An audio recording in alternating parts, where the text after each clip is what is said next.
This channel does not promote any violent, harmful, or illegal activities. All content provided by this channel is meant for an educational purpose only. পারিবারিক বিবাদের জেরেই পিসি শাশুড়িকে খুন, মাথায় আঘাত করেই খুন সুমিতাকে।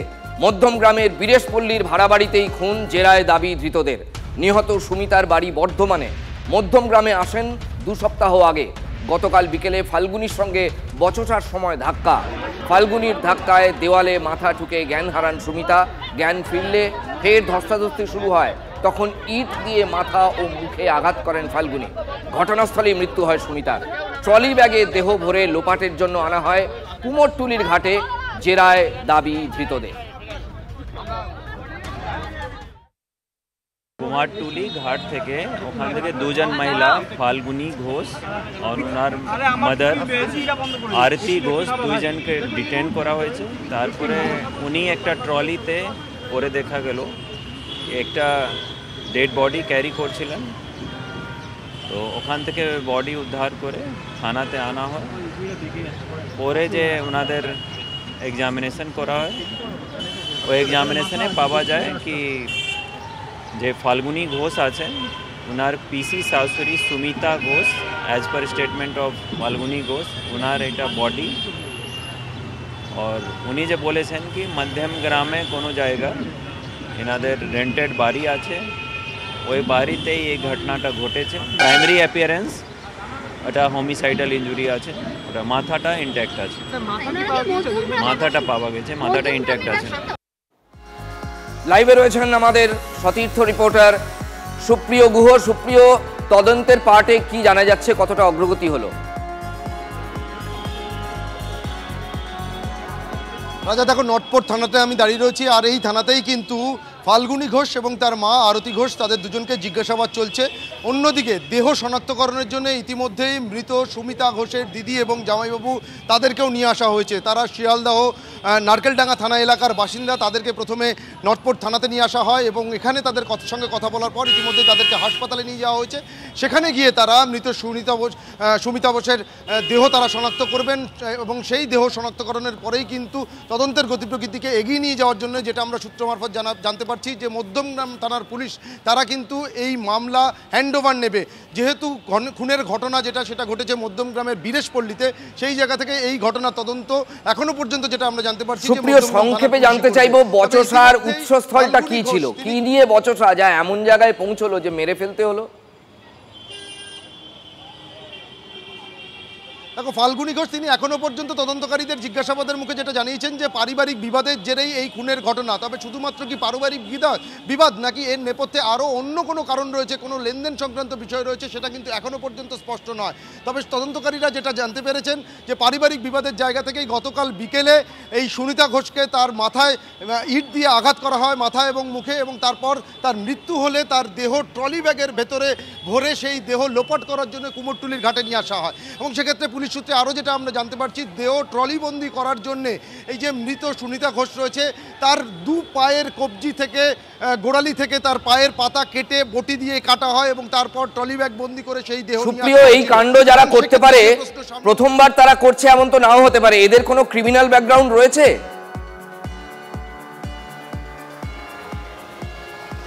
রাজা দেখো, মধ্যমগ্রাম থেকে ইতিমধ্যেই যে তথ্য সামনে উঠে আসছে যে তাদের পরিবারে কিন্তু বিভিন্ন সময় অশান্তি, এমনকি ঝামেলার একটা বিষয় ছিল, এবং সেই জায়গা থেকে এ ধরনের ঘটনা নাকি পারিবারিক বিবাদ ছাড়া অন্য কোনো বিষয় রয়েছে। তবে এখনও পর্যন্ত এই যে 2 জন মা এবং মেয়ে যারা এই ঘটনার সঙ্গে যুক্ত বলে তাদেরকে এখনও আটক করা হয়েছে, তাদের কোনো ক্রিমিনাল ব্যাকগ্রাউন্ড এখনও পর্যন্ত পুলিশের কাছে উঠে আসেনি। তবে তাদের পরিবারে নানা সময় নানা ধরনের অশান্তি বা অসামাজিক কার্যকলাপ চলতো, এমন অভিযোগ কিন্তু স্থানীয়ভাবে সামনে উঠে আসছে। তবে ইতিমধ্যেই গোটা ঘটনার তদন্ত শুরু হয়েছে এবং যেটা সবথেকে তাৎপর্যপূর্ণ যে এই ঘটনার সঙ্গে শুধুমাত্র এই ফাল্গুনি এবং তার মা আরতি তারা দুজনেই রয়েছেন নাকি এর বাইরে আরও কারো কোনোভাবে ইনভলভমেন্ট রয়েছে, সেটাও কিন্তু সমানভাবে যাচাই। বেশ সুপ্রিয়, তুমি আমাদের সঙ্গে থাকো। যিনি খুন হয়েছেন তার জামাইবাবু কি বলছেন শুনুন। আমার বৌদি হয়, আমার বৌদির আবার দিদিও ছিল বাড়িতে, দিদির সামনেই চলে যাওয়ার পর তারপরে ফোন করছি, ফোন ধরছে না। তারপরে কি করা যায়, তারপরে আমার বৌদির মেজদি আছে, সে ফোন করলো, যে বললো আমি কোথায় আছি তো জানার দরকার নেই। এদের কাছে কি থাকতো, এই আরতি আর ফাল্গুনির কাছে কি থাকতো এরা? না না, কোন থাকতো, আমার বাড়িতে মাঝে মাঝে আসতো, বুঝলেন তো, মাঝে মাঝে আসতো, বুঝলেন তো। এসে কেন মারলো আমি কি করে বুঝবো, এদের সঙ্গে সম্পর্ক ছিল। এতক্ষণ আমরা কথা বলছিলাম, আপনাদের তথ্য জানাচ্ছিলাম পুলিশি তদন্তের পার্ট নিয়ে। এবার দেহের ময়না তদন্ত এবং হাসপাতালে কি কি ঘটছে এগুলো আপনাদের জানাবো। রয়েছেন আমাদের প্রতিনিধি সুশোভন আমাদের সঙ্গে। সুশোভন, কি চোখের সামনে এখন কি দেখছো আর কি তথ্য আছে তোমার কাছে? দেখো, পরিবারের সদস্যরা যারা জানাচ্ছেন যে 15 দিন আগে এই ফাল্গুনি এবং আরতির বাড়িতে সুমিতা চলে গেছিল। পরিবারের সদস্যরা তারা ইতিমধ্যে আইডেন্টিফাই করার জন্য এসছেন, কিন্তু কি কারণে এই ঘটনা সেটা এখনো পর্যন্ত স্পষ্ট নয়। একজন পরিবারের সদস্য, আচ্ছা কি কারণে, এখনো কি আপনাদের ব্যাপারটা বোধগম্য হচ্ছে হঠাৎ করে একটা মানুষকে কেন? এখন আমরা কিছু বলতে পারছি না, এখন স্যারা ইনভেস্টিগেশন করছেন, তারপরে যাবো না। মানে এদের এই সুমিতার সঙ্গে বাকি যে দুজন যারা ইতিমধ্যে জিজ্ঞাসাবাদের মুখোমুখি, তাদের সম্পর্ক কেমন ছিল সেটা দেখুন, বাইরে থেকে তো শত্রুতা কারো বোঝা যায় না যে তার অন্তরে কি চলছে। সেটা এখন উনি চলে যাওয়ার পরে বোঝা যাচ্ছে যে তিক্ততা নিশ্চয়ই ছিল, তা না হলে এরকম এত বড় কাজটা কেন করবে তারা? এমনি কি আগে কোনো ওদের মধ্যে ঝামেলা বা কোনো বচসা হয়তো ছিল, কিন্তু আমাদের কোনো নলেজে ছিল না। এটা ফোনে ওদের সঙ্গে যোগাযোগ হতো, সেটা ওদের কি কি কথা হতো ফোনে সেটা তো আমরা বলতে পারবো না এখানে দাঁড়িয়ে। এখন লাস্ট কয়েকদিন ওদের বাড়িতেই ছিল, তারপরে এই ঘটনা। এই যে লাস্ট 15 দিন ওদের বাড়িতে গেছিল, কি কারণে কিছু বলেছে? সেটাও কিছু জানা যাচ্ছে না, এখন কিছুই বলতে পারছি না। আপনাদের সঙ্গে যে দুজন রয়েছে যাদের জিজ্ঞাসাবাদের মুখোমুখি, তাদের সম্পর্ক কেমন এবং তারা কেমন? তাদের ব্যাকগ্রাউন্ড যা আছে মনে তো হচ্ছে না তারা খুব একটা ভালো, সেটা এখন জানা যাচ্ছে, আগে আমরা জানতাম না। এই সুমিতা কি আপনাদের বাড়িতে মাঝে মধ্যে এসে থাকতো? হ্যাঁ, লাস্ট 3.5 মাস উনি এখানে এসেই ছিলেন, আর 15 দিন ধরে ওদের বাড়িতে গিয়েছিল। এর আগে কোনোদিন ওই বাড়িতে গিয়েছিল না এই প্রথম 15 দিন? সেটা বলতে পারবো না। গতকাল আপনারা ফোন করেছিলেন, সুমিতার সাথে কথা হয়েছিল? না না না, উনি চলে যাওয়ার পরে যে কদিন ওনাকে ফোন করা হয়েছে উনি ফোন রিসিভ করেননি, এখান থেকে একটু রাগারাগি করে চলে গিয়েছিলেন, ফোন রিসিভ করেন। আপনি কোনোদিন জিজ্ঞাসা করেননি কেন ফোন, একটা মানুষ ফোন রিসিভ করছে না? সেই জায়গা দিয়ে আপনাদের কি মানে শত্রুতা বলে মনে হচ্ছে প্রাথমিকভাবে? এখন কিছুই বলতে পারছি না, প্লিজ। ইনভেস্টিগেশন যতক্ষণ না হচ্ছে কিছু বলা যাচ্ছে না। এর আগে তো ওনার সঙ্গে এরকম কোনো রকম চেষ্টা বা কোনো রকম ওনার উপর কোনো কারোর আক্রোশ ছিল? দেখো, স্বাভাবিকভাবে তুমি বুঝতে পারছো যে পরিবারের সদস্যরা তাদের কাছে এখনো বিষয়টা স্পষ্ট নয়। 15 দিন ধরে সুমিতা ঘোষ তিনি বাড়ির বাইরে ছিলেন, ফোন রিসিভ করছিলেন না। যেহেতু ফোন রিসিভ করছিলেন না, তাই বাড়ির সদস্যরা জানেন যে ফাল্গুনি এবং আরতি ঘোষের বাড়িতেই রয়েছে। কিন্তু তারপরে কেন এই ঘটনা, তার কারণ এর আগে সুমিতা ঘোষ তাদের মধ্যে যে কোথাও সম্পর্কের অবনতি বা কোথাও বচসা বা কোথাও কোনো গণ্ডগোলের আভাস দেননি। অর্থাৎ এই যে আজকের যে বিষয়টা সেটা কিন্তু একেবারে নতুন যথেষ্ট লাগছে এবং তাদের কাছে বোধগম্য নয়। এবং ইতিমধ্যেই যারা পরিবারের সদস্যরা এবং তার সঙ্গে কিন্তু পরিবারের সদস্যরা তারা এসছেন বডি আইডেন্টিফাই করার জন্য ইতিমধ্যে কলকাতা পুলিশ মর্গে, এবং কলকাতা পুলিশের হোমিসাইড বিভাগও রয়েছে। পাশাপাশি তোমাকে জানিয়ে রাখি যে এই যে ঘটনাটা কি ঘটেছে সেটা কিন্তু এই মুহূর্তে জানার চেষ্টা করা হচ্ছে এবং ইতিমধ্যে বডি আইডেন্টিফাই করার জন্য পরিবারের সদস্যরাও গেছেন। অনেক ধন্যবাদ সুশোভন, পরবর্তীকালে তোমার সঙ্গে আবার যোগাযোগ করবো আমরা। সুপ্রিয় এবং সুশোভনকে অনেক ধন্যবাদ, এতক্ষণ তারা লাইভে ছিলেন। সাত সকালে কুমোরটুলি ঘাটে ধুন্ধুমা, ট্যাক্সিতে ব্যাগবন্দি দেহ এনে গঙ্গায় ফেলার চেষ্টা, হাতে নাতে পাকড়াও মা এবং মেয়ে। পিসি শাশুড়িকে খুনের পর দেহ লোপাটের চেষ্টা, জেরায় শিকার আরতি এবং ফাল্গুনি ঘোষের। কুমোরটুলি ঘাটে ব্যাগ খুলতেই দেখা যায় মহিলার টুকরো দেহ, দাবি স্থানীয়দের। মধ্যমগ্রামের ভাড়া বাড়িতেই খুন, জানিয়েছেন জয়েন্ট সিপি ক্রাইম। কি কারণে খুন খতিয়ে দেখছে পুলিশ। ব্যাগে করে দেহ নিয়ে যায় মা মেয়ে, এবং সেই ঘটনা মধ্যমগ্রামের এই বাড়ি পুলিশ ইতিমধ্যেই আইডেন্টিফাই করেছে এবং তারপর পুলিশ ঘিরে রেখেছে এই বাড়ির ভেতরে। এখন আপাতত কেউ ঢুকতে পারবে না, কিন্তু এখনো পর্যন্ত কি জানা গেল সেই প্রশ্ন কিন্তু থেকে যাচ্ছে। যেহেতু গতকাল দুপুরের পর লাগেজ ব্যাগ আনতে দেখা গেছে, তাহলে পুলিশের প্রাথমিক অনুমান হয়তো গতকাল দুপুরের আগেই খুন করে রেখেছিল তারা। বাড়ির ভেতরেই দেহ রাখা ছিল এবং তারপর তারা লাগেজ ব্যাগ সংগ্রহ করে নিয়ে এসে আজ সকালে বেরিয়েছে। এখন প্রশ্ন হচ্ছে, তাহলে কি দিয়ে মেরেছে, কোন ধরনের অস্ত্র ব্যবহার করেছে, এবং লাগেজ ব্যাগের ভেতরে যেভাবে নিয়ে গেছে তাহলে তার দেহের অংশগুলো কি কেটে কেটে নিয়ে গেছে, এইসব নানা রকমের প্রশ্ন রয়েছে। কিন্তু পুলিশ প্রাথমিকভাবে এটা অনুমান করছে যে এই বাড়িটাই খুন হয়েছে এবং এই বাড়ি থেকেই দেহ পার্সেল করে নিয়ে যাওয়া হয়েছে। এই বিষয়কে সামনে রেখেই মধ্যমগ্রাম থানার পুলিশ ইতিমধ্যে তদন্ত শুরু করেছে। ঘটনাস্থলে এসডিপিও বারাসাত তিনি এসেছিলেন এবং গোটা এলাকার মানুষের সঙ্গে কথা বলে এই পরিবার সম্পর্কে যা জানা যাচ্ছে, তারা সাধারণ মানুষের সঙ্গে খুব একটা কথা বলতেন না এবং গত 2 থেকে আড়াই বছর ধরে এই বাড়িতে তারা রয়েছেন। এই বাড়িতে এই আশেপাশের লোকজন যারা রয়েছে তাদের কারোর সঙ্গে ভালো সম্পর্ক ছিল না, বরঞ্চ এই পরিবারের বিরুদ্ধে ভাড়া থাকতেন। এই পরিবারের বিরুদ্ধে এখানকার স্থানীয় মানুষজন একত্রিত হয়ে কখনো কাউন্সিলরের কাছে জানানো, কখনো থানায় গিয়ে জানানো, এরকম একাধিক অভিযোগ করেছে। অর্থাৎ এই পরিবারের চলন বলন, তাদের যে বিষয়গুলো থাকে সেগুলো নিয়ে সাধারণ মানুষের সন্দেহ ছিল। সাধারণ মানুষ দেখতেন যে রাতের বেলা অনেক রাত্রিরে লোকজন আসতেন, কখনো গণ্ডগোল, চিৎকার চেঁচামেচি, এই সমস্ত বিষয় নিয়ে সাধারণ মানুষের সন্দেহ ছিল। ফলত আজকে পুলিশ প্রাথমিকভাবে এখনো পর্যন্ত যা জানতে পারছে, এই বাড়ি থেকে ব্যাগে করে দেহ নিয়ে এখান থেকে ভ্যানে করে মধ্যমগ্রাম চৌমাথা যায়। মধ্যমগ্রাম চৌমাথা থেকে কোনো একটা ক্যাব বুক করে তারপর কাজীপাড়া যায়। কাজীপাড়া স্টেশন থেকে পার্ক সার্কাস পর্যন্ত টিকিট কাটে এবং তারপর তারা এখান থেকে চলে যায়। এখন এই বিষয়টার মধ্যে একটা ধোঁয়াশা থেকে যাচ্ছে, কেন এখান থেকে মধ্যমগ্রাম স্টেশন যা একদম পায়ে হাঁটা, সেখান থেকে না ট্রেন ধরে কাজীপাড়ার স্টেশন বেছে নেওয়া হলো। এইসব নানা রকম প্রশ্ন রয়েছে। সব বিষয়ে তদন্ত করতে শুরু করেছে মধ্যমগ্রাম থানার পুলিশ। TV9 বাংলার জন্য সুকান্ত মণ্ডলের সঙ্গে দীপঙ্কর দাসের রিপোর্ট, উত্তর 24 পরগনা। গতকাল সকালেই 2টি ট্রলি ব্যাগ নিয়ে বাড়িতে ঢোকে আরতি ফাল্গুনী। দাবি স্থানীয়দের, ট্রলি ব্যাগে ভরেই সুমিতার দেহ নিয়ে যাওয়া হয় কুমোরটুলি ঘাটে। তবে কি আগে থেকে ঠান্ডা মাথায় পরিকল্পনা করেই খুন? এই প্রশ্ন ওঠা স্বাভাবিক। সকালের দিকেই একজন ভদ্রমহিলা এখানে ওই ইয়ে করেন, মানে কি বলে ওই আপনার ওই না রান্নার কাজ করেন, উনিই বলেছেন কালকে। হ্যাঁ, এবার টাইমটা তো উনি বলতে পারেননি। না না, সকালের দিকেই উনি ভোরবেলায় ওই রান্না করতে আসেন, উনিই বলেছেন। কি দেখেছেন উনি? ওই দুটো ট্রলি ব্যাগ নিয়ে মানে বাড়ির দিকে আসছে সকালবেলা। আজকে সকালে না, আজকে সকালে ট্রলি ব্যাগ নিয়ে এটিয়ে যাওয়ার ব্যবস্থা এইসব কিছু দেখা যায়। মানে কাল সকালবেলা ট্রলি আনতে দেখেছেন? হ্যাঁ, মানে ওই ভদ্রমহিলা বলেছেন যিনি রান্নার কাজ করেন এখানে। আমরা কোনো কাজ করতে এদের কোনো দিন দেখিনি। মা আর মেয়ে থাকতো এবং মাটা যতদূর মানে আমরা দেখেছি চুরি ছাঁচড়ামি করে বেড়াতো, আর মেয়েকে কখনো রাত 12টা, কখনো 1টা, কখনো 2টো এবং প্রায় ছেলেপুলে ঘরে ঢুকতো। এটা আমরা অবজেকশন করেছিলাম এবং থানাতেও লিখিত অবজেকশন দিয়েছিলাম পাড়া থেকে সবাই মিলে, এবং মালিককেও জানিয়েছিলাম যে একে তুলে দিন। নতুন আননোন মহিলা, মুখে আবার দেখে একটা কাপড় এরকম পেঁচানো থাকতো মহিলাটার, বুঝছেন তো? বয়সটা কিরকম হবে? এই 45-40 হবে, তাই না? এরকম 40 হবে, 40 হবে এরকম। কারণ এটা আননোন মহিলা, কারণ একে দেখি না এর আগে। ব্যাপারটা হচ্ছে বহুদিন ধরেই আমরা দেখি রাত্রিবেলা বিয়ে এলাকার ছেলে পেলে একবার মানে দুর্গাপুজোর সময় আমরা সব মেয়েরা পাড়ার থেকে ঠাকুর দেখতে বেরোবো, রাত্রির 1টা মদ্যপ অবস্থার বাইরের কিছু ছেলে পেলে এসে বাড়িতে মারামারি, চিৎকার চেঁচামেচি প্রচুর। ওদিনই আমাদের প্রথম চোখে লেগেছিল।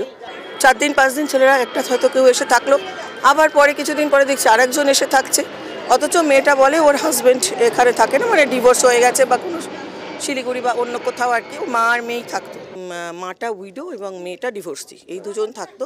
বাইরের লোকজনকে আসতে দেখেছি কাল রাত্রে, মানে আমার তখন 12টা হবে, মা আর মেয়ে ঢুকছে ঘরে, মানে এখান থেকে ওই একজন নতুন এসেছিলেন তাকেই দেখেছি। ওনাদের মধ্যে একজন নতুন? হ্যাঁ, এই বাড়িতে নতুন এসেছিলেন উনি। সেও কি মহিলা? মহিলাই, কিন্তু উনি কুকুর ধরেছে বলে ওনাকে গার্ড করতে গেছিলাম কুকুরগুলোর জন্য, তাই দেখেছিলাম। যে পরিবারের ঘটনা ঘটেছে সেই পরিবারের প্রতি এখানকার মানুষ খুব বীতশ্রদ্ধ। বাড়িতে বহিরাগত লোকজন আসতো এবং অসামাজিক কাজকর্ম চলতো। কোনো একদিন ফাইন মর্নিং আমার সংগঠিতভাবে সবাই আমার কাছে গেছিলেন, মহিলারা পুরুষেরা। আপনারা কমপ্লেন করেছিলেন? কমপ্লেন করেছিল এই এলাকার লোকেরা, লোকেরা কমপ্লেন করেছিলেন। আমরা গেছিলাম, আমরা এসে উত্তপ্ত বাদানুবাদ করেছি, বাড়িওয়ালার সাথে কথা বলেছি।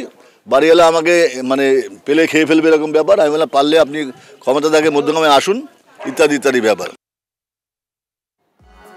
ট্রলি ব্যাগে মহিলার রক্তাক্ত দেহ গঙ্গায় ফেলে দেহ লোপাটের চেষ্টা। স্থানীয়দের হাতে পাকড়াও 2 মহিলা। 7 সকালে কুমোরটুলি ঘাটে ধুন্ধুমার। ঠিক কি ঘটেছিল TV9 বাংলাকে জানিয়েছেন স্থানীয়রা। ট্যাক্সি থেকে 2টো মহিলা নেবে ওখানে লাগেজটা রাখে, ট্যাক্সিওয়ালার সাথে ঝগড়া লেগে গেছিল টাকা পয়সা নিয়ে। ওরা কোনো রকমের ট্যাক্সিওয়ালাকে ভাগিয়ে দিল যাতে লোক জড়ো না হয়। ট্যাক্সিওয়ালা এদিকে চলে গেল, যাওয়ার পরে ওরা দুজন মেয়ে ছেলে মানুষ লাগেজটাকে কিছুতেই টানতে পারছে না। তখন আমার একটু সন্দেহজনক হয়েছে, যারা ঘাটে যোগা করছে তাদেরকে আমি বললাম, দাদা এরকম লাগেজটা আপনারা দেখেছেন? বলছে হ্যাঁ, আমাদের সন্দেহ হচ্ছে। ওরা সমানে বলছে যে ওটার মধ্যে ল্যাব কুকুর আছে। আমরা বলছি ওটার মধ্যে ল্যাব নেই, এত ভারী হতে পারে না ল্যাব থাকলে। যখন মেয়ের মাকে জিজ্ঞেস করছি, মেয়ের মা বলছে মেয়ের ননদ শ্বশুরবাড়ি অত্যাচারে ছাদে উঠে গায়ে আগুন দিয়েছে। তখন আমি বললাম ঠিক আছে, গায়ে আগুন যখন দিয়েছে থানায় তো কেস করেছো, সেই কেসের কাগজ কই? বলছে কাগজ নেই। সুটকেসটার মধ্যে কি ছিল? মেয়ে ছেলের বডি কুচানো, মেয়ে ছেলের বডি।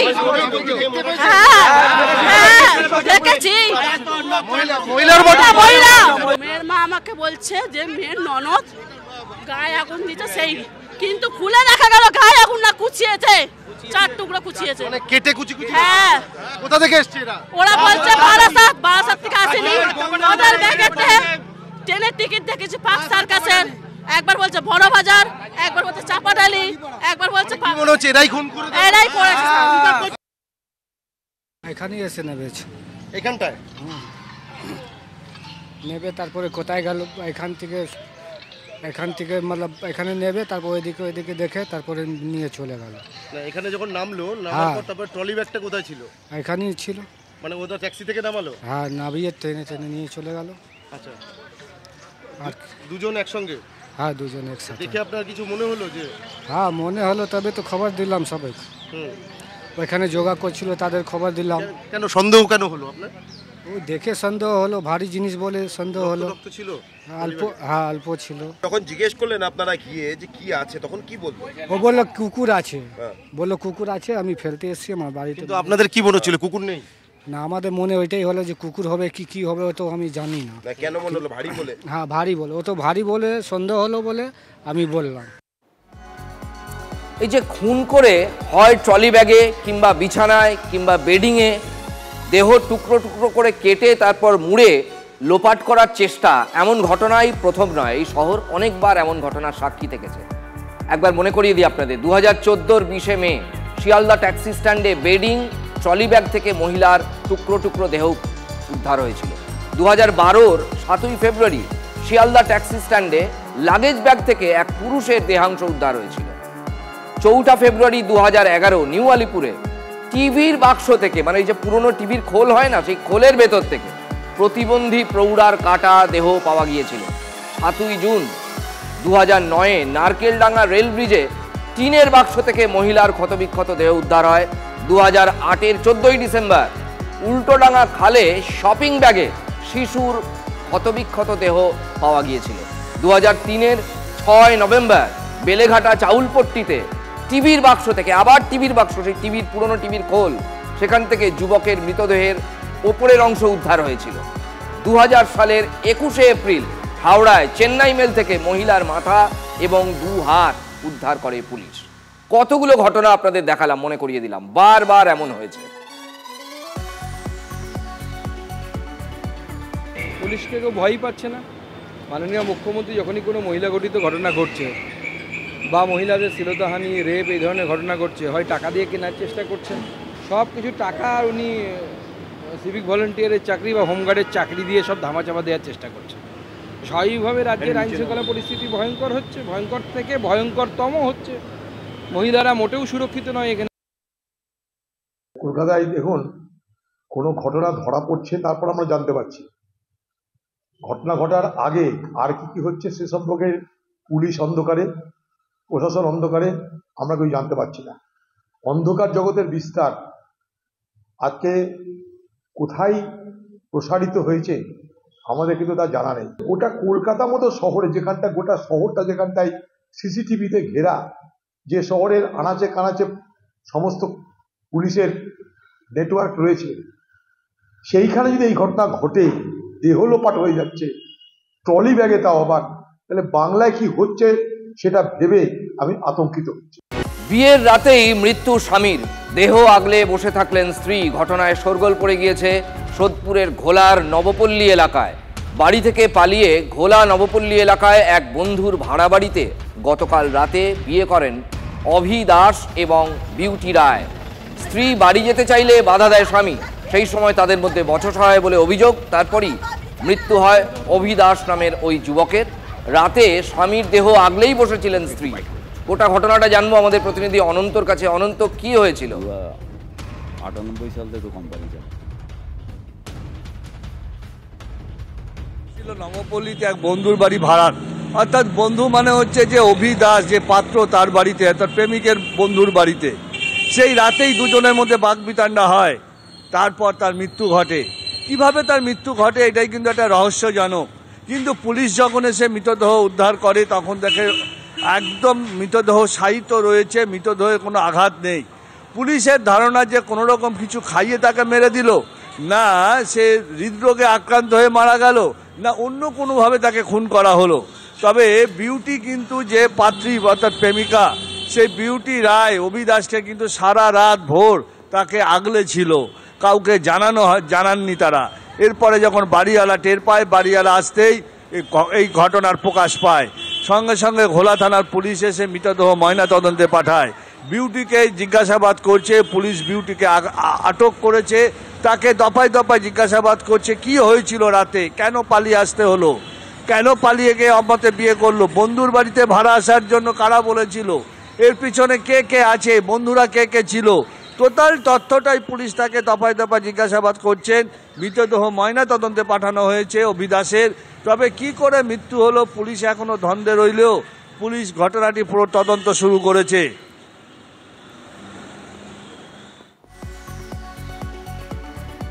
এই মুহূর্তের সব থেকে বড় খবর ব্রেক করার আছে। 2014 পানিহাটিতে পিটিয়ে খুনের মামলায় তৃণমূল কাউন্সিলরের যাবজ্জীবন। তৃণমূল কাউন্সিলর তারক গুহ সহ 5 জনকে যাবজ্জীবন কারাদণ্ডের নির্দেশ আদালতের। 2014 সালে মাছ ব্যবসায়ী শম্ভু চক্রবর্তীকে পিটিয়ে খুন করা হয়েছিল। 11 বছর পর গত সপ্তাহে তৃণমূল কাউন্সিলর তারক গুহকে গ্রেফতার করে পুলিশ আদালতের নির্দেশে। আজ সেই মামলায় পানিহাটির তৃণমূল কাউন্সিলর তারক গুহ সহ 5 জনকে যাবজ্জীবন কারাদণ্ডের নির্দেশ ব্যারাকপুর আদালতের। আমাদের সঙ্গে রয়েছেন আমাদের উত্তর 24 পরগনা জেলার প্রতিনিধি অনন্ত চট্টোপাধ্যায়। অনন্ত, প্রথমে আদালতের নির্দেশে গ্রেফতার করা হয়েছিল কাউন্সিলরকে, 11 বছর আগের ঘটনা। এবার ব্যারাকপুর আদালত যাবজ্জীবন কারাদণ্ডের নির্দেশ শোনালো, তাও একজন তৃণমূল নেতা এবং জনপ্রতিনিধিকে।